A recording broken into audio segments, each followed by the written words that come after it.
आज काय केलं? गुणरत्न सदावर्तेंनी सरनाईकांचं राज ठाकरेंना डिवचलं.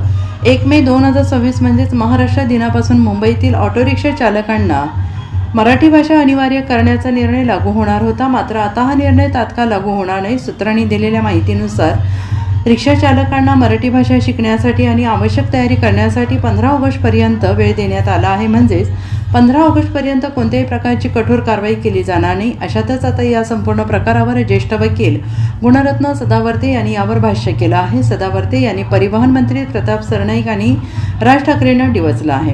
गुणरत्न सदावर्ते यांनी म्हटलंय की प्रथम देश ही संकल्पना प्रत्येकाच्या मनात आणि कायद्यात आहे. आपण काय करतो याचं भान माणसाला राहत नाही तेव्हा अक्षम्य गोष्टी हातून होतात. त्यातली एक बाब म्हणजे सरनाईकांच्या विभागाने चूक करून दाखवली. आम्ही सातत्यानं म्हणत होतो तुम्हाला बंदी घालता येणार नाही. आज काय केलं? परिवहन खातं आज पंक्चर झालं का? हा माझा प्रश्न आहे. राज ठाकरेसारख्या माणसाने काय केलं पहा. सरनाईक तुम्ही रिस्पॉन्सिबल आहात. निरुपमला त्रास देणाऱ्या लोकांना बोलावून सत्कार केला. पुढे बोलताना सदावर्ते यांनी म्हटलंय मी राज ठाकरेंची निंदा करतो. निरुपमवर हल्ला करणाऱ्यांचा सत्कार होत असेल तर प्रताप सरनाईकांची जबाबदारी काय? प्रताप सरनाईक तुम्ही काहीच करू शकणार नाही. कोणत्याही रिक्षावाल्याने आज घाबरण्याची गरज नाही. कोणाला त्रास झाला तर हेल्पलाईन नंबर आम्ही दिला आहे त्यावर संपर्क करा. परिवहन विभागात जे काही पाहायला मिळालं अतिशय चुकीचं होतं. सरनाईक कॅन्सल म्हणायचे आणि मला ते कॅन्सल असं वाटायचं. आज रिक्षावाला कष्टकरी जिंकला आहे. ह्या स्टेपला ह्या हिंसक चर्चेपर्यंत नेऊन ह्या आंदोलन करायला लावणारे प्रताप सरनाईकच आहेत. आणि तुम्ही परत उचकवता तुम्ही. असं नाही केलं तर आम्ही तसं करू. हे तुम्ही काहीच करू शकणार नाहीत.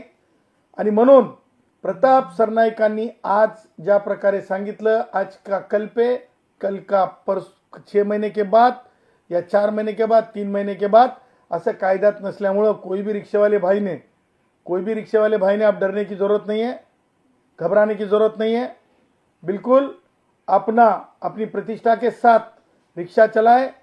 किसी को कोई तकलीफ आई तो हमने जो हेल्पलाइन नंबर जारी किए हैं उन नंबर्स के ऊपर आप कॉल करें और आपको जो भी कानूनन मदद लगेगी वो हम मदद देने के लिए तैयार है. पण आज प्रताप सरनाईकच्या कार्यप्रणालीमुळे परिवहन विभागात जे काही पाहायला मिळालं ते अत्यंत चुकीचं होतं. आणि त्या पुढे जाऊन मला हे म्हणायचं आहे. प्रताप सरनाईक म्हणायचे 1 तारखेच्या नंतर बॅच रद्द, cancel, permit cancel, licence cancel. मला तर जेव्हा ते कॅन्सल म्हणत गेले ना मला वाटायचं ते कॅन्सर असं वाटायचं.